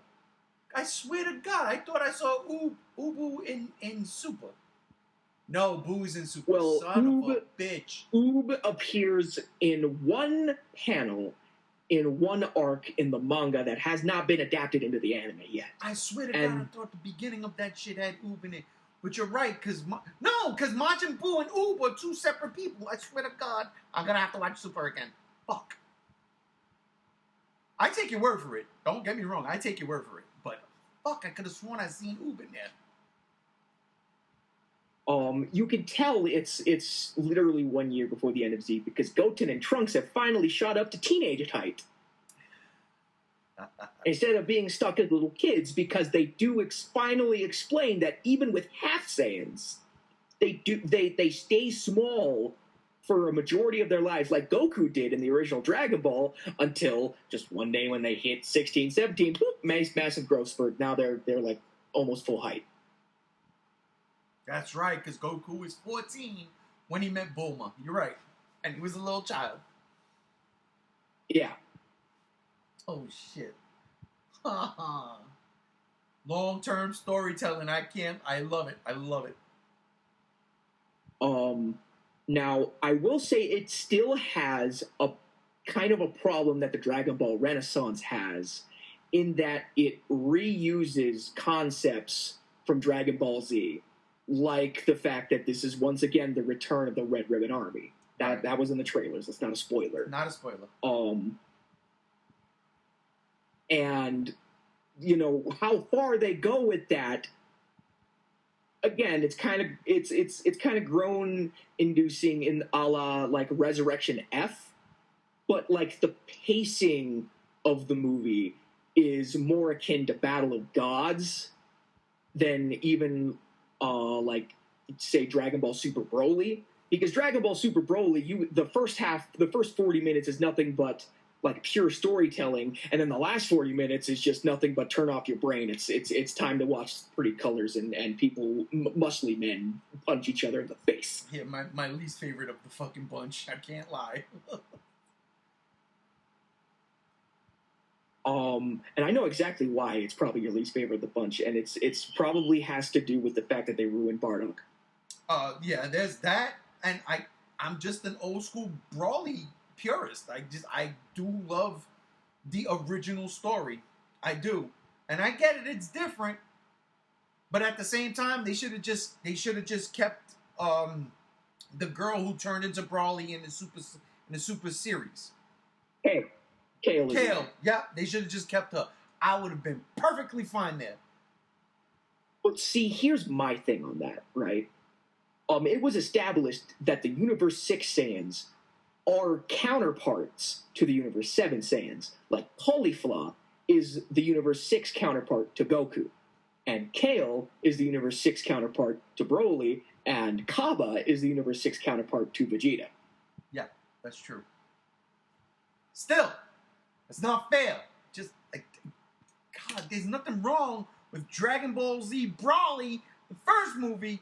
Come on, Krillin singing in the beginning? I mean, it's the best. I mean, besides the fact that Broly's whole motivation was the fact that he was in the same room as a crying baby for 3 hours, and it apparently traumatized him through to his adulthood. Brawly was a god. He was a god. He had this god level, and he was just angry, like, this motherfucker crying, shut up! Like, I get it. Sometimes you just want to go in a corner and have everybody just leave you alone. And Broly wanted that as a little baby child. You would think that he would hate Vegeta because his dad tried to stab him. Yeah, Broly has short-term memory. I'm making excuses. That's true. Did he try, or he actually succeeded? He did stab him. He tried to stab him. No, he did succeed him. And I was more thinking of the abridged version where the knife snapped off his massive abs. What? Yeah.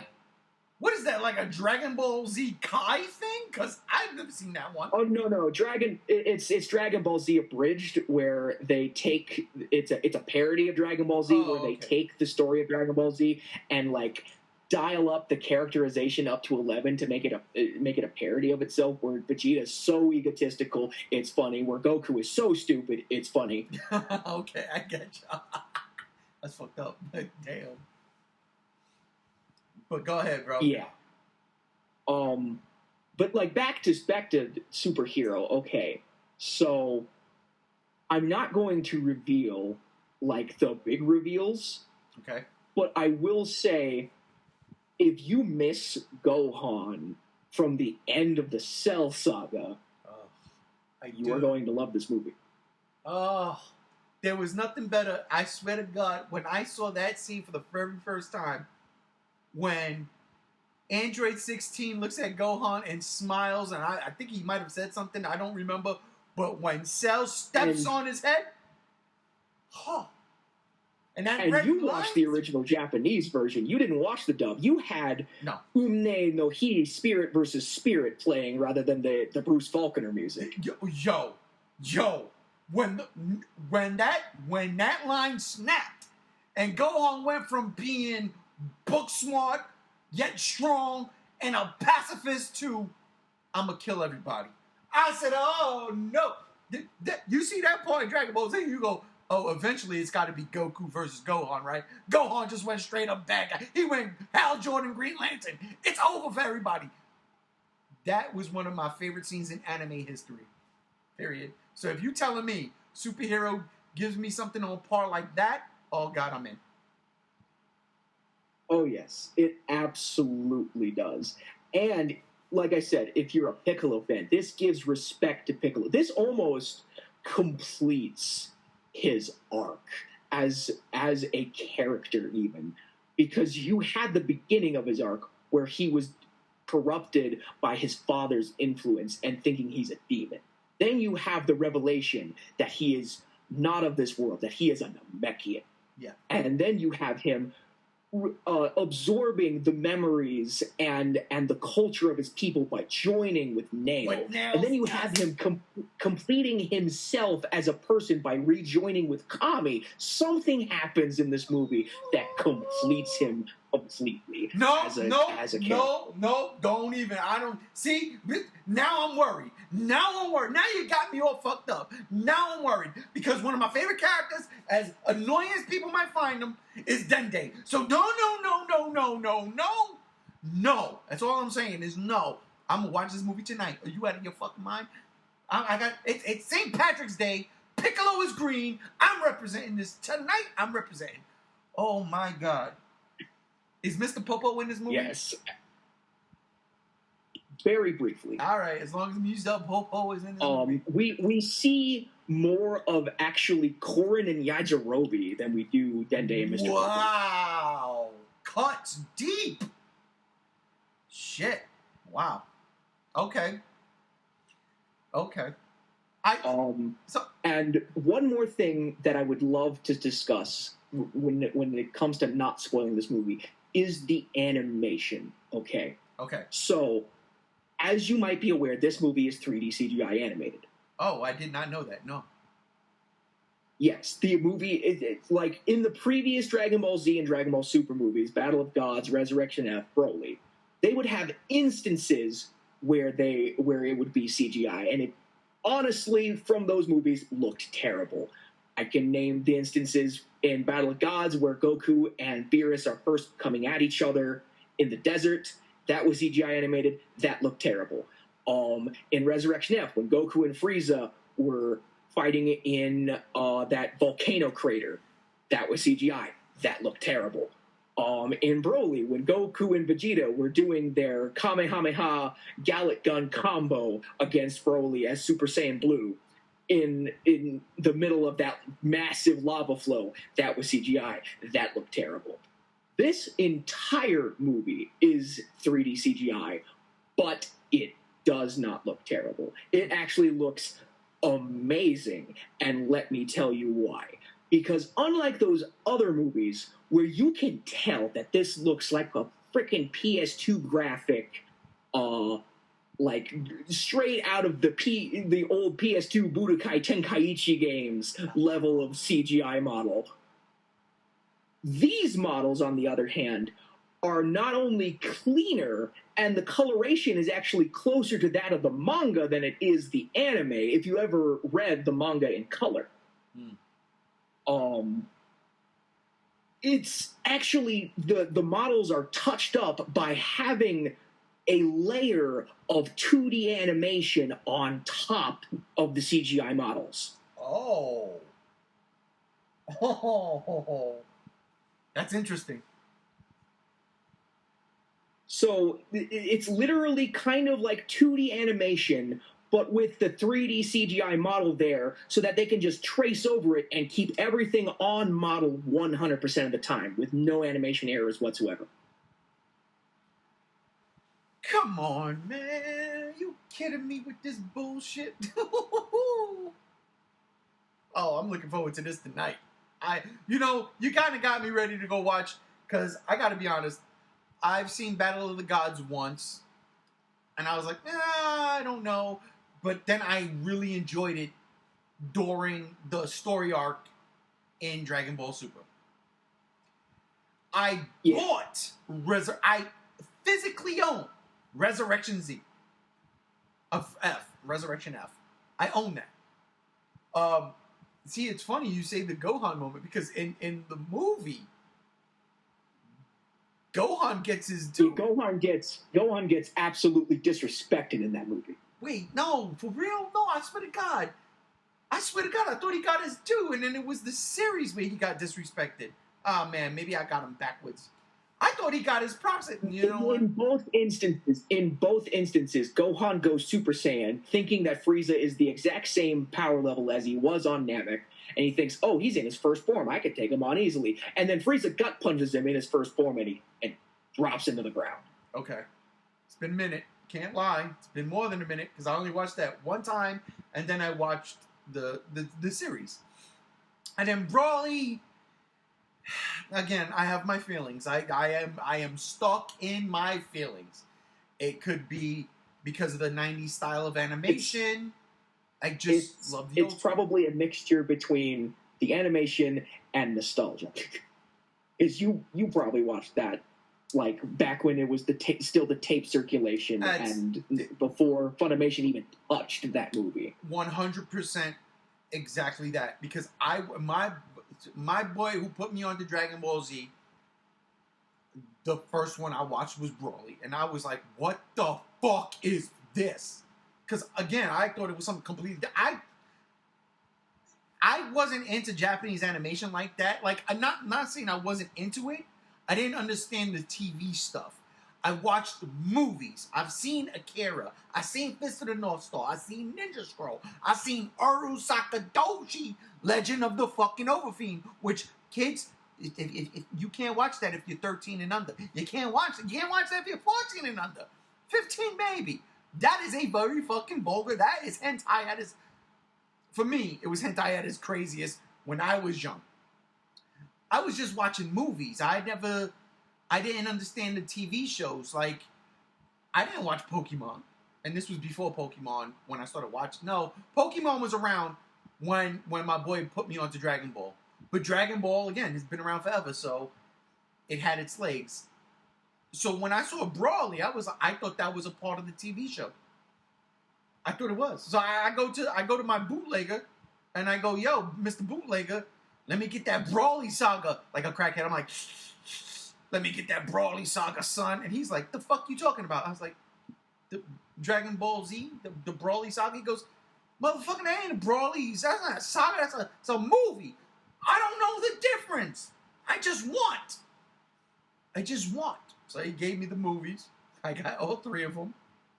I realized what was really good, and then the degradation, it just went downhill. Okay, we can at least agree. We can at least agree that Second Coming and Bio Broly are terrible. Bio Broly, absolutely, but there's a giant monster in that one at the end. I mean, Broly turns into a fucking giant mutated nasty monster. Okay. Here's a spoiler without context. Okay. If you like Shin Godzilla, you're going to think the end of Superhero is fucking crazy. I hate Shin Godzilla. Oh no! Well, you know how I feel about Shin Godzilla. I look at it in a different light. I like the movie. If I look at it for what it is, damn it! Now I'm salivating. Now I need to see this fucking movie. And now I want to watch all 150 some odd, 80 some odd episodes of Super over again. Do you know how hard it is to go back? Yeah, fuck you. You know how hard it is to go back to watch Dragon Ball? Like, legit, it is hard. I can't lie. I've never seen the original Dragon Ball. I got up to a point, I think we touched upon this in episode 1 of the G1 Z1 show. I got up to a point where Grandpa Gohan, was behind it all, and it broke my heart. I didn't watch that from that point on. I watched every single episode of Dragon Ball Z. Every single one. I own the movies. Yeah, they're the Funimation dubs because they came out with the box sets, but I do own 2 of them, VHS, the Ocean dubs, which is Tree of Might and World's Strongest. Yep. There was a third. No, yeah, the third one was with Garlic Jr. That was Dead Zone. Dead Zone. I own World's Strongest.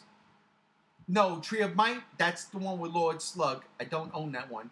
No. Tree of Might is with Turles, the one that looks like Goku.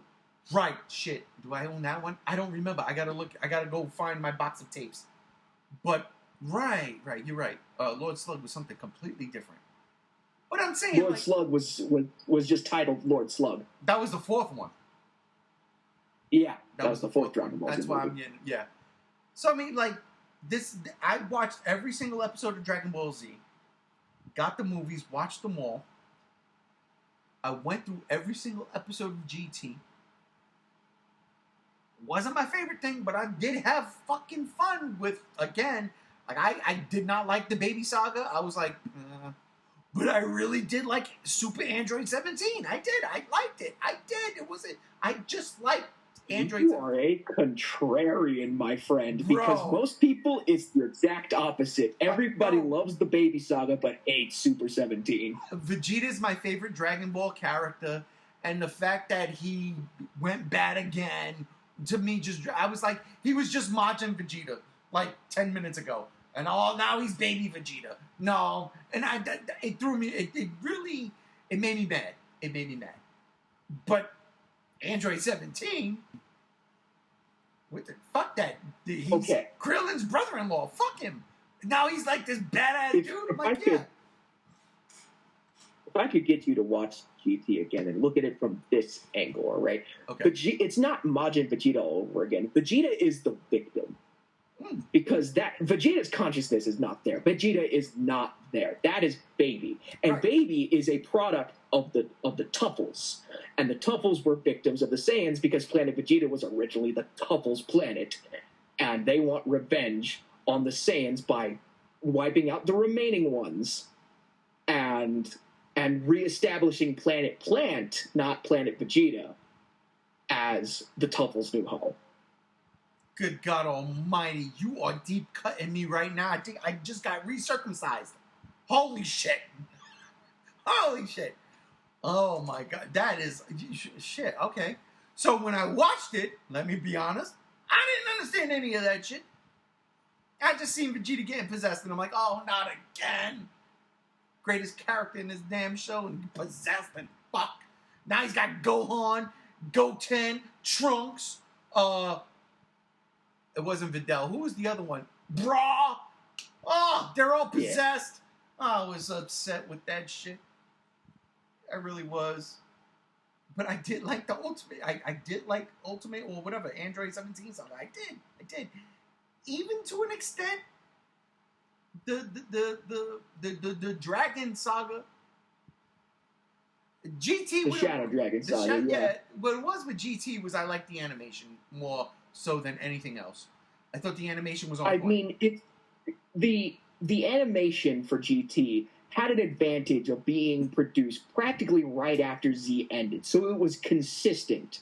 Whereas Super was so many years later, that it was a completely new animation team. It was completely new animation methods. They went from traditional cell drawings to digital art, and it was just so different.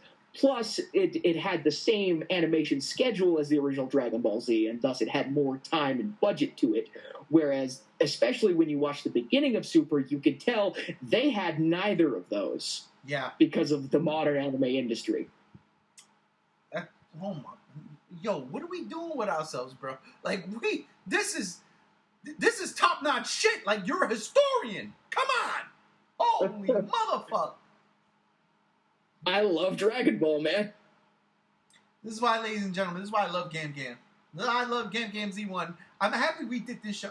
You have no idea. I'm happy we came up with a show we can do together. And don't get me wrong, I miss you on a podcast with everybody else. That's always going to be fun. You always have, especially towards Chase. I love you, Chase. But there's always difference of opinions. But when we do this, you open up the knowledge. You're a fucking encyclopedia of shit that I wish I knew then. So I can be ready now. Because I ain't ready. Just letting you know.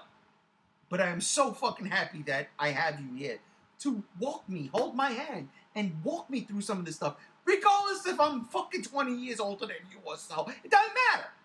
It's just the fact that I can absorb what you're telling me. Good God Almighty, I love it so much. Thank you. Thank you, man. Thank you so much. No, I'm serious. No, that's not even a joke. But so Dragon Ball Superhero. Is it superhero? Or is it Dragon Ball Super Hero? Yeah. It's Dragon Ball Super, superhero, one word.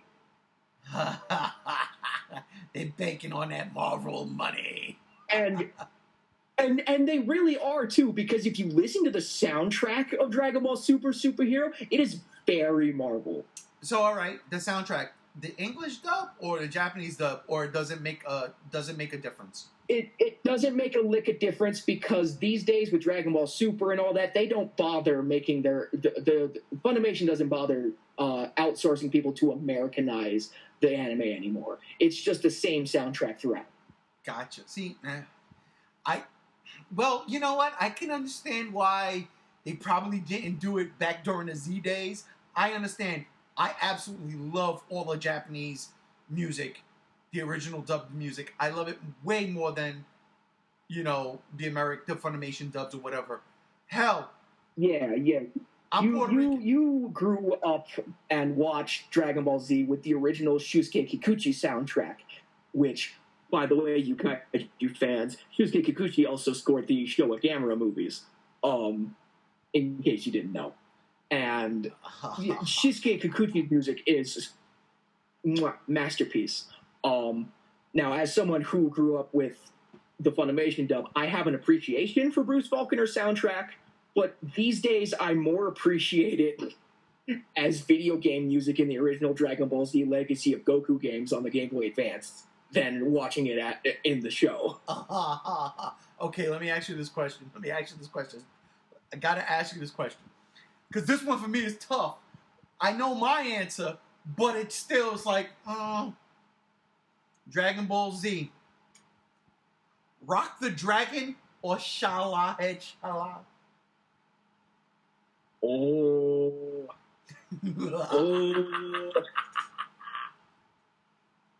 Why you gotta do this to me? No, you gotta throw a curveball. Okay.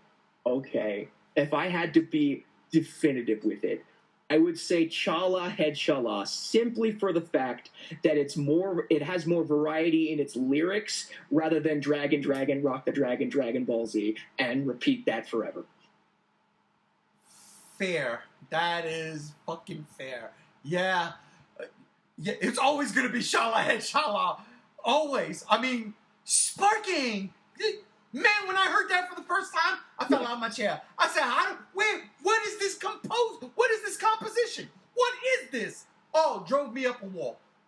Drove me up a wall. Oh. I love it so much. Okay, but here's mine for you. Okay. From someone who supposedly watched the whole series in Japanese, even up until the Boo Saga. Shala Head Shala, or We Got a Power. We got power, Dragon Ball. All right, I'll tell you what. Oh, man, that's a hard one, and I'll tell you why. Mr. Satan is in that intro.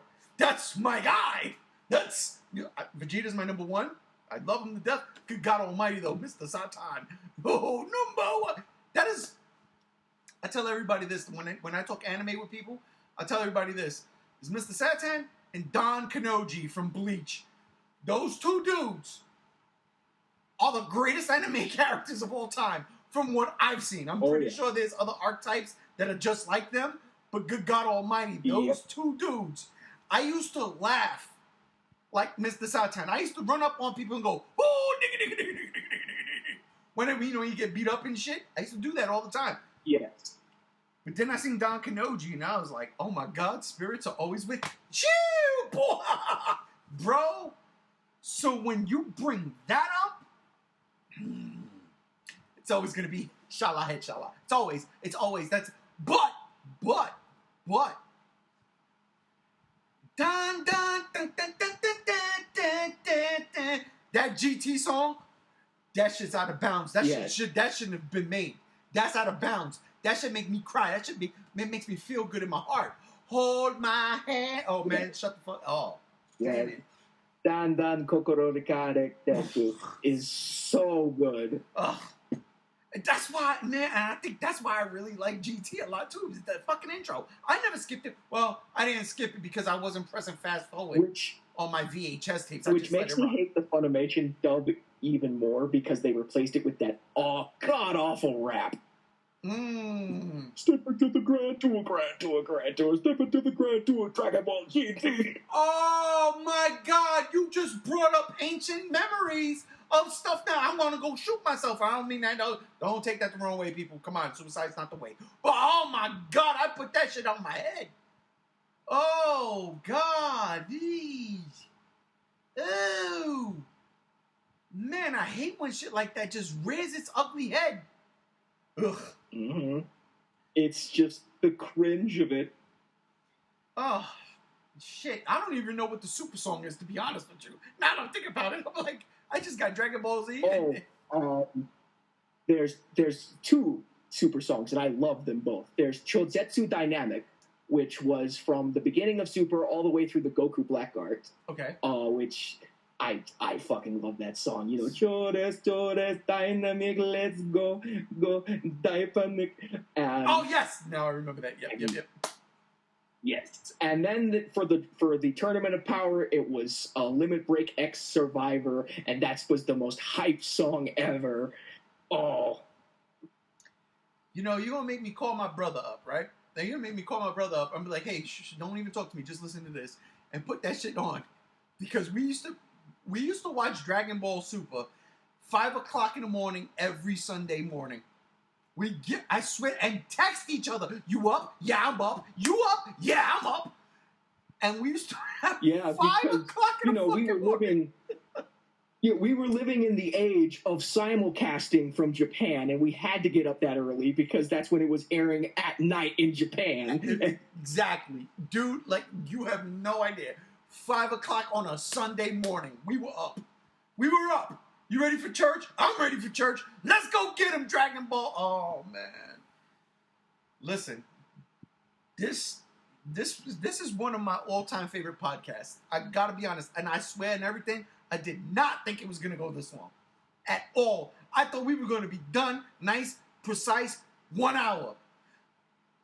Do the review on the lake. Talk about Shazam and get a little bit of Dragon Ball, even though when I texted you, when I sent the message, you were like, well, I don't know. Yet here we are, Dragon Ball. I think this might be a staple. Dragon Ball must end the G1 and Z1 show. We have to talk about it at least once in every episode.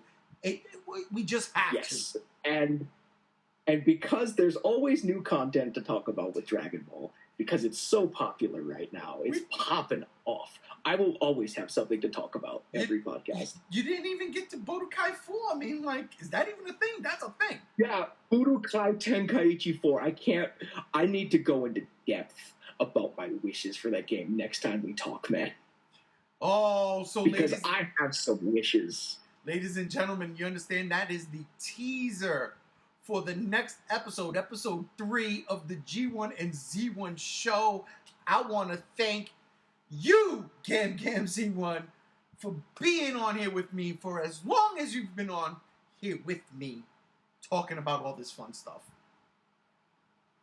Of course. It's always a pleasure being here, going back and forth with you, man.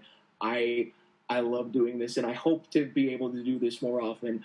I've been rather busy with real life stuff, partners moving in with me and stuff, but not getting in too personal. But hopefully I'll have more time to do things like this in the future, especially if my job allows it. Oh yeah, look, listen, we can comic book this shit and do it once a month. I don't care, as long as we get it done once a month. I'm with it. So all right, I'm in with it as well. Thank you so much for having me, man. Thank you. I also shout out Lucas for being a good sport. Sorry if I woke you up. You know, I did say I was gonna whisper, but I can't help myself. It's fucking St. Patrick's Day. Drake, come on, we gotta go. We gotta go. So I want to thank you, Gam Gam, you, Lucas. I want to thank my wife for being patient. I want to thank all of y'all out there for listening to this episode 2 of the G1Z1 show. I hope you join us next month, maybe next week. Who knows? When it comes, it comes. But I want to thank everybody out there for joining us. I'm going to go watch a shit ton of Dragon Ball right now. We are out of here. Spucking!